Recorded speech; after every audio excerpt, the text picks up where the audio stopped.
The importation of rice into the local market is severely impacting an already fickle industry which, over the past 2 years, has seen a sharp decline in sales throughout the country. In Blue Creek, where rice is one of 3 major commodities being produced, grain growers are trying their best to weather the economic maelstrom that has resulted from poor business. At Circle R Products, one of several cooperatives in this industrial community, there are hundreds of sacked rice sitting in storage since late 2009. Our sales are down about 50%, so we're sitting on a lot of rice stock in the bins, and it affects the farmers a lot because they have invested the money in growing the crop, and they have it sitting in the bin for a year already.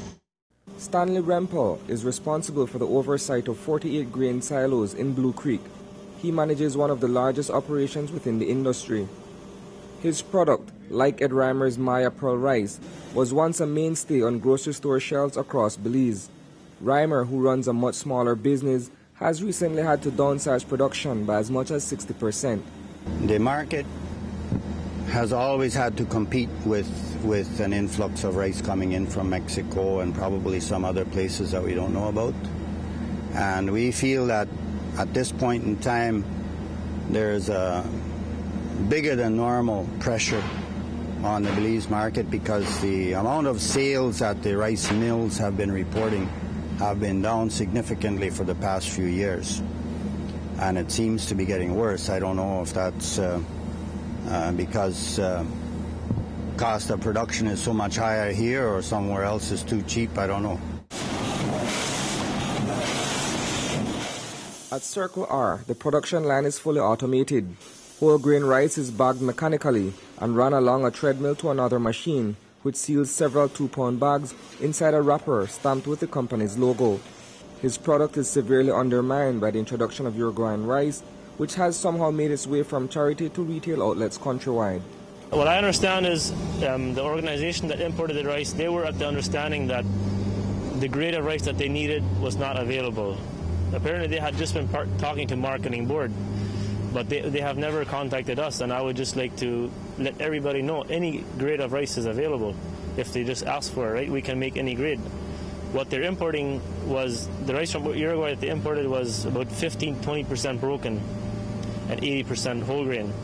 Our regular rice is 15% broken and 80% whole grain, and another grade that we sell is 30% broken and 70% whole grain.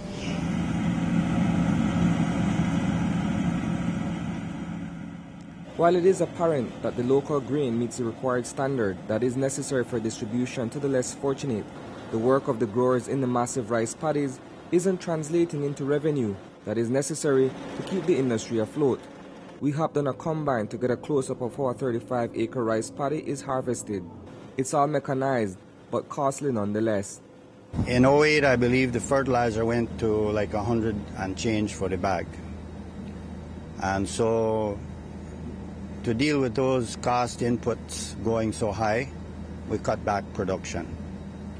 And we have never gotten back the full amount of production that we were in before. Right now we're planting under 500 acres for the year. And I don't know what's going to happen with that, but for us to be able to plant the full amount of land that we have for rice production, we would have to see the market get stronger considerably, and or an export market develop, because that would be ideal, because really the population in Belize doesn't need what we have in production capacity as a country, because we have a lot of water, we have a lot of flat land, and we have a lot of farmers, so we could produce for export better than anything. The problem farmers are now facing since identifying the issue of competition is diversifying into another, more lucrative area of agriculture. Normally we mill about 4,000 to 5,000 tons of paddy per year. And you guys probably don't work with tons, but that will be like 9 million pounds of paddy rice that we mill in a normal year.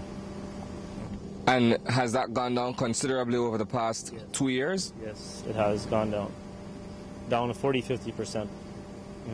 In terms of dollars and cents, what does this translate to? Well, it means we have to, so for a number of farmers, it means venturing into a different business, right? Rice is not paying the bills anymore, so they're going into corn or soybeans or something else. And if this keeps on, well, if this is what our country wants, that they prefer importing rice than locally grown rice, well, then the rice industry will just have to go down and we'll have to look into something else, right? Reporting for News 5, I am Isani Cayetano.